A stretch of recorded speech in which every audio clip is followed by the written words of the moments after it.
Quid pro కో, నీకిది నాకది తెలుగులో చెప్పుకోవాలంటే, జగన్ వలన అంటే జగన్ నాన్న వలన కొన్ని ప్రయోజనాలు పొందిన వాళ్ళు జగన్ సంస్థలో పెట్టుబడులు పెట్టిన పదానికి సిబిఐ పెట్టినటువంటి సాంకేతిక పదం క్విడ్ ప్రో కో.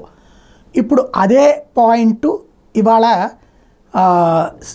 ఎన్నికలకి సంబంధించినటువంటి బాండ్లలో జరిగిందంటూ దాని మీద సుప్రీంకోర్టులో పిటిషన్, ఇప్పటిదాకా బాండ్ల వివరాలు వీటి గురించి, ఇప్పుడు దాని కింద క్విడ్ ప్రో కో కింద కేసులు పెట్టమని చెప్పి సుప్రీంకోర్టుకు వెళ్ళింది. రాజకీయ పార్టీలకు అపారదర్శకంగా నిధులు అందించిన ఎన్నికల బాండ్ల పథకాన్ని సుప్రీంకోర్టు రద్దు చేసినప్పటికీ ఆ వ్యవహారం అంతటితో సద్దుమణగలేదు.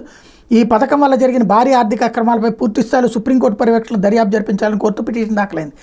రాజకీయ పార్టీలు, కార్పొరేట్ సంస్థలు, దేశంలోని ప్రముఖ దర్యాప్తు సంస్థలు నీకిది నాకది తరహాలో అక్రమాలకు పాల్పడడానికి ఈ పథకం ఓ వాహకంగా ఉపయోగపడిందని పిటిషనర్లు ఆరోపించారు. Common cause, centre for public interest litigation అనే సంస్థలు సీనియర్ న్యాయవాది ప్రశాంత్ భూషణ్ ద్వారా ఈ పిటిషన్ వేశాయి. వివిధ రాజకీయ పార్టీలకు భారీ మొత్తంలో విరాళాలు ఇవ్వడానికి, డొల్ల కంపెనీలు, నష్టాల్లో ఉన్న కంపెనీలకు నిధులు ఎలా వచ్చాయో తేల్చేలా దర్యాప్తునికి ఆదేశాలు ఇవ్వాలని సుప్రీంకోర్టుకు విజ్ఞప్తి చేశాయి.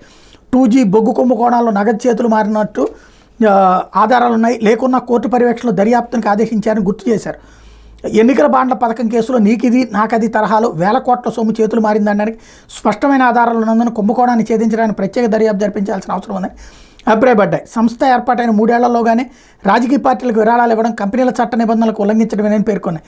సిబిఐ, ఈడీ, ఐటీ విభాగాల అధికారులు సోదాలు, దాడులు చేయడం, ఆ వెంటనే వేల కోట్ల విరాళాలు రాజకీయ పార్టీలకు చేరడం, ఆయా కంపెనీలపై దర్యాప్తులు, సోదాలు ఆగిపోవడం కూడా అనుమానాలకు తావిస్తోందని పిటిషన్లో తెలిపాయి.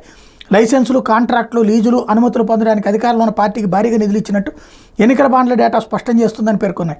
డొల్ల కంపెనీల ఆవిర్భావానికి, తద్వారా అక్రమ మార్గాల్లో డబ్బులు చలామణికి ఎన్నికల బాండ్ల పథకం దారి చూపిందని సందేహాలు కలుగుతున్నాయని పిటిషనర్లు అభిప్రాయపడ్డారు. 5 న్యాయమూర్తులతో కూడిన రాజ్యాంగ ధర్మాసనం ఫిబ్రవరి 15 ఎన్నికల బాండ్ల పథకాన్ని రద్దు చేసిన నేపథ్యంలో ఈ పిటిషన్ పడింది.